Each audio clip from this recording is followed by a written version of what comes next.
Trojan family, what's up, man? USCJ here. It's the top of the morning.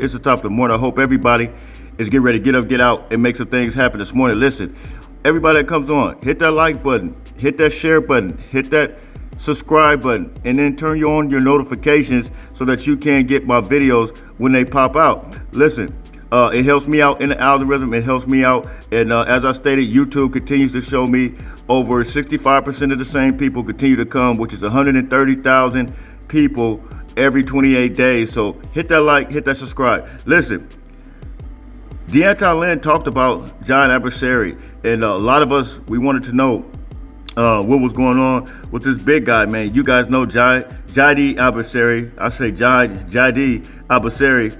Forgive me if I said it wrong, but listen, he is one of those freshmen that we consider to be a unique athlete, one who's essentially before his time, at least in stature, because you're talking about a 6'5", 298-pound true freshman who has a body like a brick.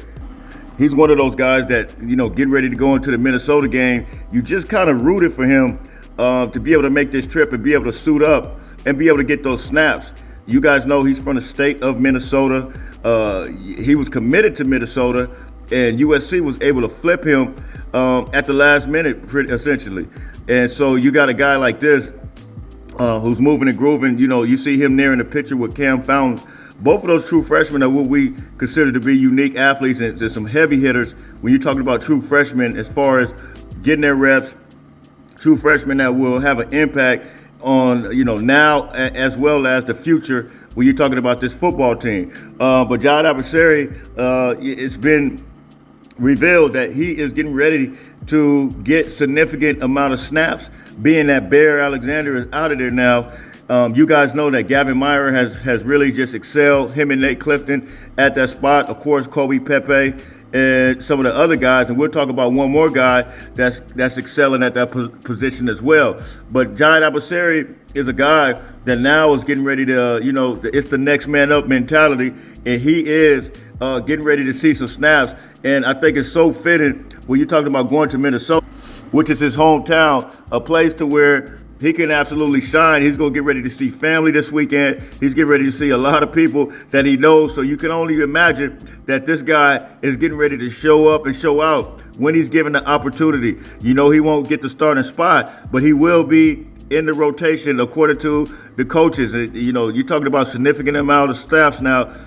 This is really, he's getting ready to move and groove. So, man, big shout out to Jide Abasiri, big time player. And we're looking to hear more from him this weekend in this football game. Now, another thing that I think is noteworthy to note is that Devon Tompkins, you guys know, he was actually this season going to be, he's my breakout player of the year this season at the beginning of the season in July. He was the edge guy coming in. He was a former basketball player, a player that had the size, a player that had to really learn the position and learn the sport as a whole, when you're talking about the technique and all aspects of the football game. And now, starting out at the edge, defensive end, now it's being reported, according to Deanton Lynn, that he's moving over to defensive tackle. And some of the words, the language that's coming from Deanton Lynn, saying specifically that he is more of a natural. And we saw him working in at Wisconsin at the D tackle spot. And, I think Devon Tompkins is up to like 295. So, look, I think he is going to be one of those guys. You guys know, we talked about this plenty of time, that Aaron Donald was what, 285 pounds. You look at Devon Tompkins, his frame is bigger than Aaron Donald. And so you got to think that these guys know what they're doing with guys like Devon Tompkins, guys like Gavin Meyer, all of these guys that have a smaller structure, smaller frame than, your average type of Bear Alexander type of guy. And so, the NFL is progressing as well as college football when you talk about more athletic. And so I think they see the future. The future is bright with Devon Tompkins. And so now they're moving him to defensive tackle. And I think that's speaking volumes of his versatility as well as his athletic ability. And I think that you see him moving now to the defensive tackle, and Deanton Lynn stating that this is his natural spot. It's straight up go time. It's on and popping. It's on and cracking with him. Now, moving on to other news, Deanton Lynn, you guys know he's been, one of those defensive coordinators that's been absolutely outstanding for us. And I'm going to show you guys a stat real quick before I move on to some other news as it relates to linebacker that he's talking about. But he's keeping his defense to a place to where, look, man, LSU, we'll look at this real quick. LSU's offense currently ranks, you can't see the whole post. I wanted to be able to fit it on my YouTube here, but LSU yesterday came out. LSU's offense currently ranks at number 2 in the country as far as the offense, and their defense number 55. Now, I wanted to point this out because number 2 in the country, the way they're able to move and groove, and we talked about this. A lot of people say, "Oh, well, LSU is not as good as what some suggest that we are."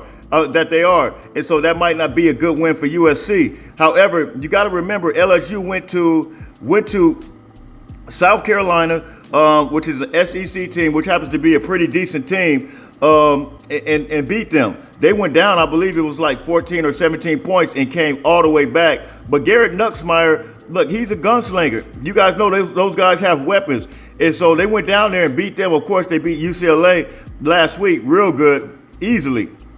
And you got to think that same South Carolina team went to Kentucky, beat them 35-6, and that same Kentucky team has had some decent wins this season already.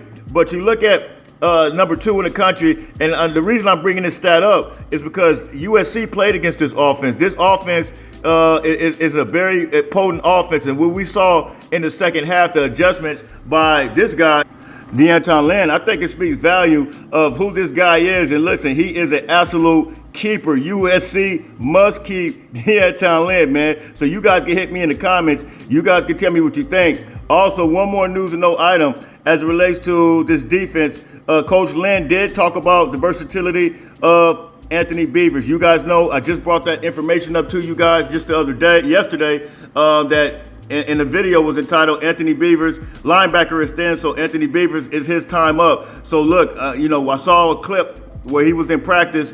Anthony Beavers was lined up, I think, at the wheel. You had Mason Cobb, you had Issa Mascarenas Arnold, and then you had Anthony Beavers. Those guys were taking like the first team snaps. Not saying that he's going to be first team, but he may be first team in certain packages. And you listen to what Deanton Lynn said about Anthony Beavers. He said that, listen, he's the most versatile guy. We could put him at safety. We could put him at linebacker. We could put him at will.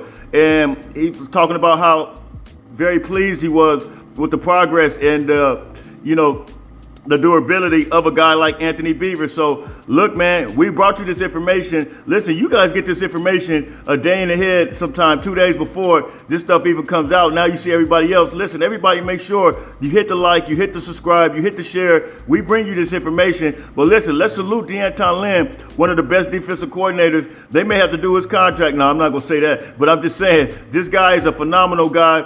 Defense is still shutting people out. They did it against Wisconsin, limit them to absolutely zero in the second half, pretty much. And so hit me in the comments, man. You guys tell me what you think. It's USCJ32 on Instagram, USCJ32 on Twitter. I'm out of here. Happy Thursday to everybody. Until later on, fight on, fight on, fight on.